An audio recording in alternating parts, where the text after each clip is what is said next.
stirred the cat among the pigeons by suggesting that over the last 30 years, all that India has done is appease China. And you've gone back from Rajiv Gandhi to present day. You believe that India's policy towards China has been one of appeasement.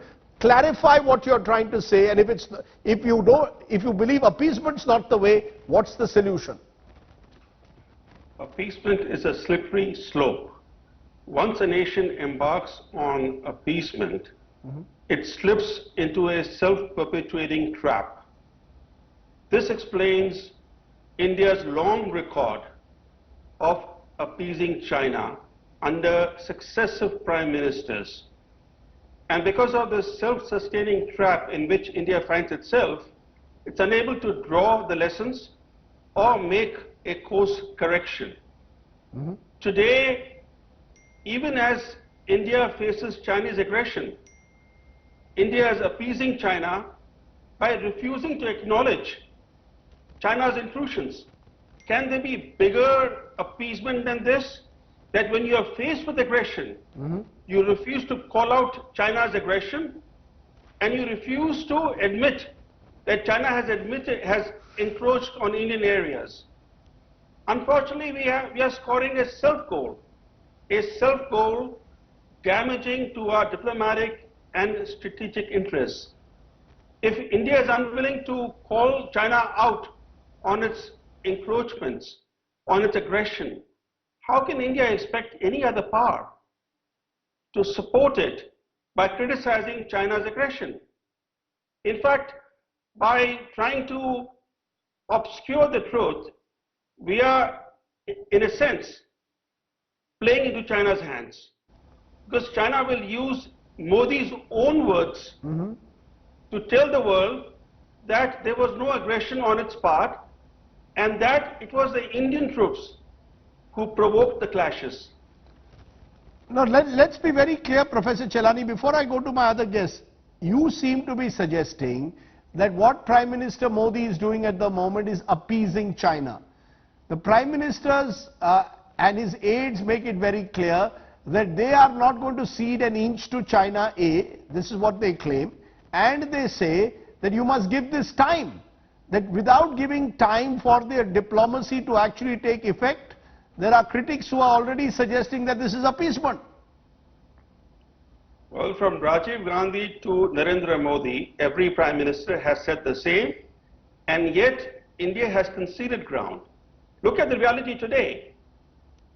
China has captured a large area of Lake Pangong, not just the lakeside area, but the surrounding strategic heights, about 30 to 40 square kilometers of area just at Lake Pangong.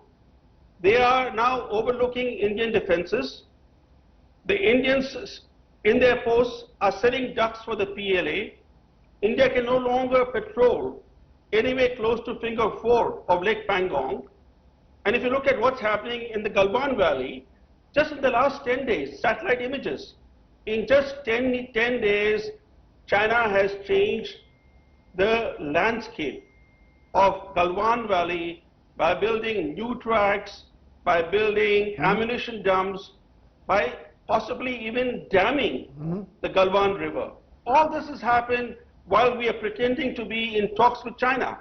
China is using these talks to buy time, to consolidate its position, and to present India a fait accompli.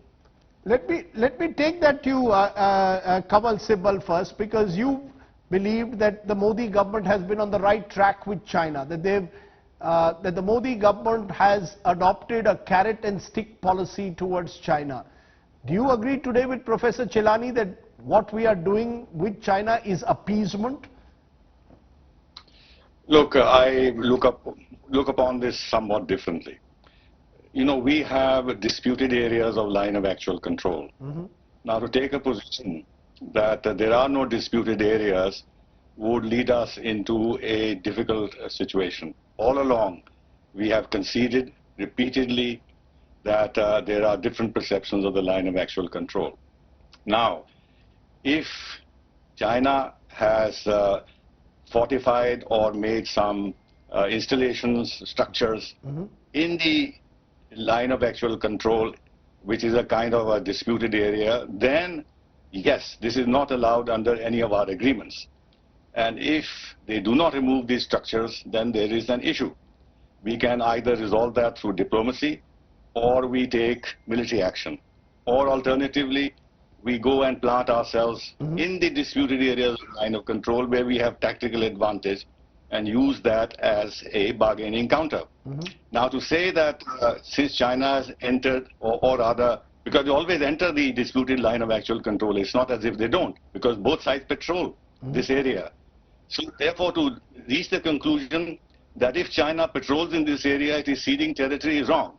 It is ceding territory only if they put up structures and we don't act. Now we have seen that in the Galwan Valley we have acted. We have had 20 casualties or more from our side, and there have been a lot of casualties on the Chinese side.